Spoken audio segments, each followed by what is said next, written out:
Alan Pang, Stamping Imagination and Sensibility.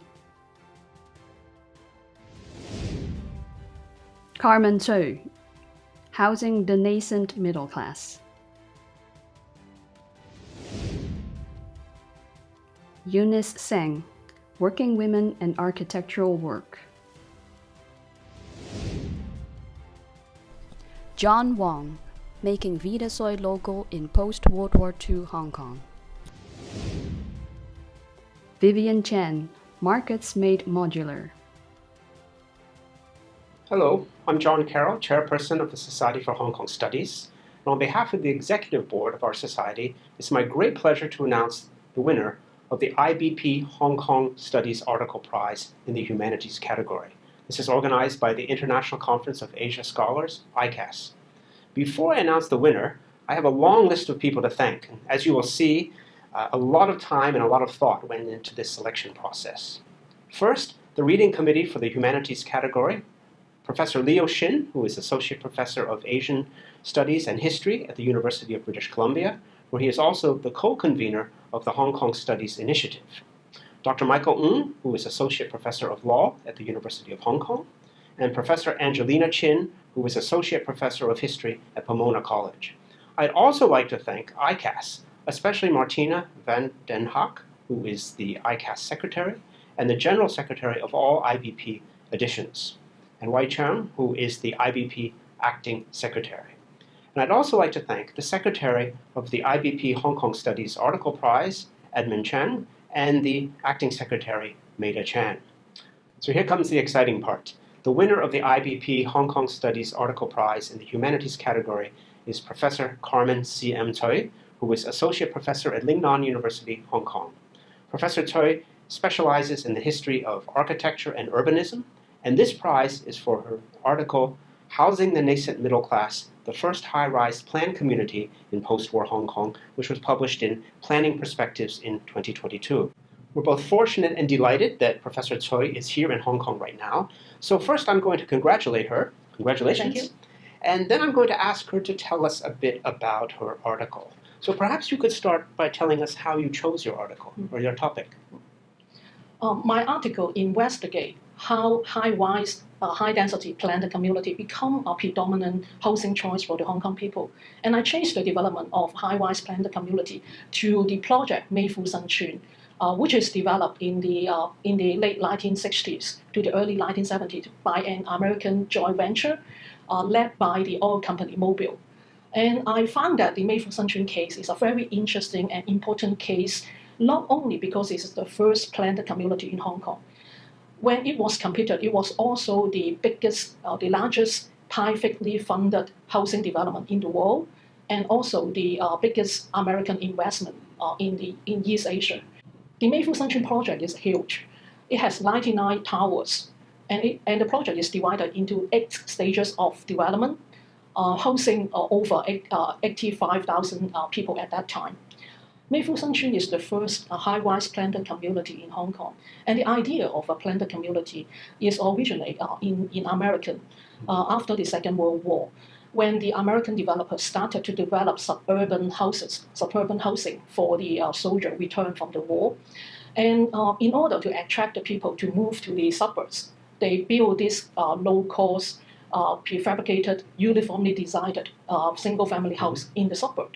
But of course, a planned community or a single-family house is not suitable to Hong Kong because we don't have this enough land. So the American investor, the Mobil Oil, and also their American consultant bring in this idea of developing a high-rise planned community in Hong Kong, which is the first case in Hong Kong. Okay. And what kind of materials did you use for your research? I mainly studied the archival material from the Public Records Office in Hong Kong. There is a lot of correspondence between the government and also the Mobil company. I also looked at a lot of the newspaper, especially when the project was completed. There is a lot of news report on the project, which reflect that the Hong Kong society are actually quite interested in this new type of development. Because before the Mei Fu Shen Chun, most of the private housing in Hong Kong are either luxury housing for the rich people or the Chinese tenement, right, for the lower or working class. But at that time, in the 1960s, there is a new type of middle class that has been emerged in Hong Kong.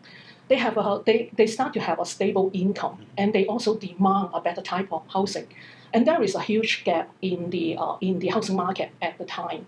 So the development of Mayfu Sanchun is encouraged by the government, and it also attracts a lot of the attentions from the society, and it is widely reported in the newspaper. Right. And I also managed to interview some of the residents of Mayfu Sanchun who happened to be the first-time buyer of Mayfu. So they bought their unit, they bought their flat when Mayfu was completed. So I managed to talk to them, and I asked them why they choose Mayfu. Yes. And what did they say? They say that because they are a young family, they have kids, so they want to find a place, a housing project that provide a community sense that is safe, and also they in Mayfu we call it a planned community because they include all the amenities such as the school, the market, the shopping mall in one housing development, which is unusual in Hong Kong at the time because in Hong Kong most of the housing development are purely residential at the time. So the interviewee said that they want to have their kids to attend the school just next door. So this is one of the attractions that got them to buy Mayfu Sanchun. I see. Thank you. I wonder if we might conclude with you just telling us very, very briefly how this topic is important for Hong Kong, both then and now. I start this topic because I'm very interested in the history of the flatter development. Now, flatter development is the most common housing or tenure types in Hong Kong, but I think the topic is actually under research, under study. By flatter development, it means that we have a building, we have a multi-story building, but we are able to buy only one single unit. So that means we recognize air rights and we recognize airspace as a property right. And this only started after the Second World War in Hong Kong. It has a relatively short history. But I think this is actually a very important topic because without the flatter development, or in some places it's called condominium ownership or strata title, without this development of the flattered project, most of the Hong Kong people will not be able to become homeowners because it would be too expensive to buy the land and then build the big houses or build a building on top of it. So I think this is actually a very important step in the housing history in Hong Kong. Right. And as we all know, housing matters in Hong Kong. Thank you very much, and congratulations once again. Thank you. I'm truly honored to receive the Best Article Award. I want to thank the reading committee, ICAS, and the Society for Hong Kong Study for recognizing my work. Thank you.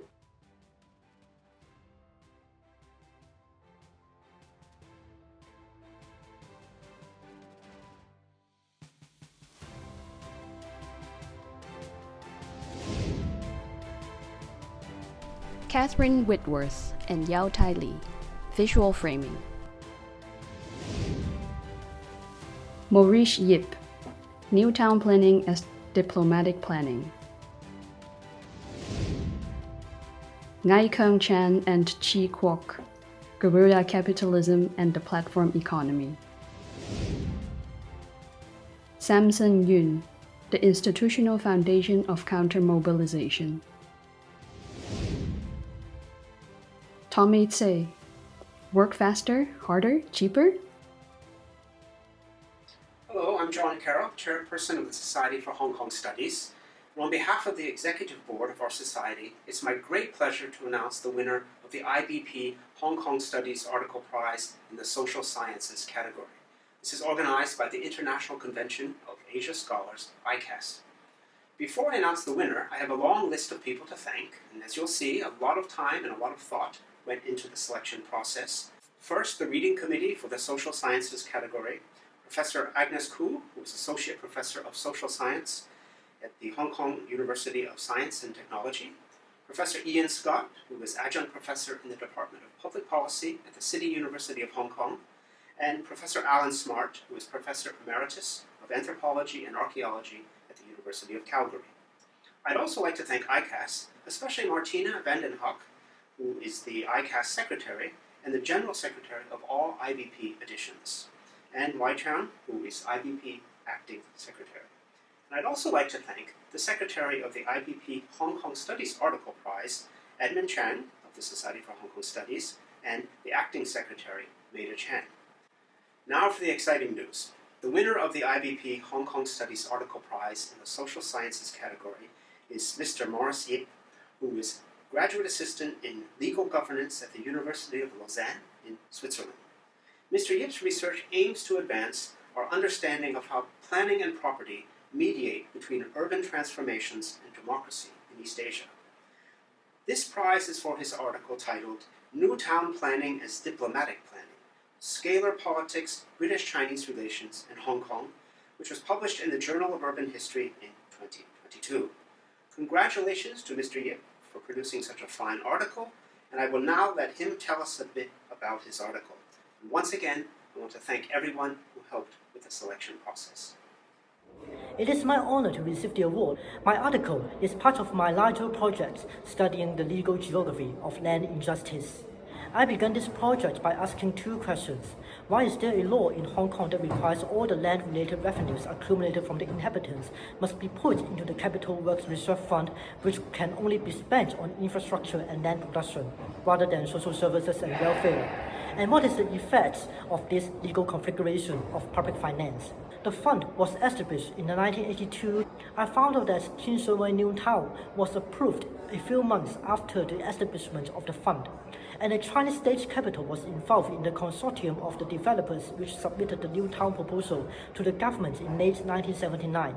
And at that point, I felt that there must be some kind of relations between all these facts, and especially if one is familiar with the history of Hong Kong's transition period.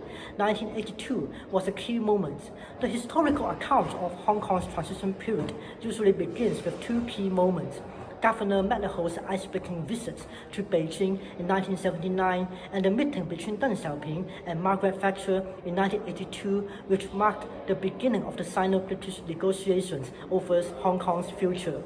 But what happened between these two key moments is rarely discussed. To study this period, I employed two strategies. Firstly, I built my project upon recent Hong Kong studies scholarship that offers new insights into the colonial governance. Secondly, I studied the declassified archival materials from the British National Archives and Hong Kong Government's Public Records Office. I developed a geographical explanation in terms of scalar politics to understand the interactions between the actors. The process was full of uncertainties, and each side knew very little about others. The subtle steps they took constituted a series of political calculations through which different actors at various geographical scales attempted to tease out how the two state powers would handle the question of Hong Kong's future. The Capital Works Reserve Fund was established during this period, even though its original intention and institutional design were very different from the current one due to the Joint Declaration in 1984. But the change and its effects were the subject of my another article. Diplomatic negotiations are not only high-level interactions between state powers about territorial disputes, or political agenda, or ideological conflicts, but could also have impact on and being influenced by the ongoing urban transformation within the territory. In other words, I would say I offered a political reading of the urban and an urban reading of the political. And for the local community in Hong Kong to understand this very important episode in the city's historical geography, this article was translated into Chinese language and published in Ming Pao, a local newspaper. I would like to thank the reading committee for recognizing the contributions of my work and the organizer and sponsor of this prize. I also have a list of people to whom I'm very grateful, including my supervisor Zhuang Huiek here at the University of Lausanne in Switzerland for his useful comments on my manuscript, and Wing Sheng Tang in Hong Kong for his guidance. Some scholars also provided helpful comments and suggestion feedback for me to improve this manuscript. I also want to extend my gratitude to the editorial board and peer reviewers of the Journal of Urban History who gave me the opportunity to have this manuscript published.